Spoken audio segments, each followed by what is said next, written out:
Parce que pour ceux qui ne savent pas, tu as une infection pulmonaire et en fait ton corps est dans un état encore très fragile. Tes défenses immunitaires sont encore très très faibles. Et donc c'est un recoup de stress pour tout le monde et un recoup dur. Voilà, et puis au point de se dire là, c'est la fin, ça passera pas la nuit quoi. Et donc, miracle encore, ça a passé la nuit.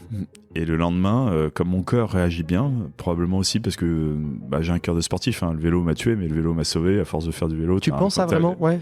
Bien sûr, je pense que tu as un gros cœur endurant, et je pense qu'il a tenu le choc aussi. Je pense en tout cas c'était une machine que tu as réussi à garder en très bonne forme. Et en effet, l'activité physique, ton sport, a permis aussi à ces petits pourcentages d'optimisation sur le cœur qui était pas bien. Exactement, tous les pouillèmes comptent à ce moment-là. Ouais, tous les pouillèmes.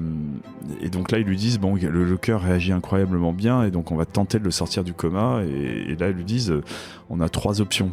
La première option, c'est on n'y arrive pas. La deuxième, c'est qu'on se réveille, mais soyez prête, madame, il aura probablement plus ses facultés, préparez à avoir quelqu'un d'abîmé. Et puis la troisième option, c'est qu'il a des séquelles sur une palette qu'on ne peut pas définir. Donc déjà, en fait, dans les 3 options, ta famille doit faire le deuil de te retrouver en fait sans séquelles. Exactement.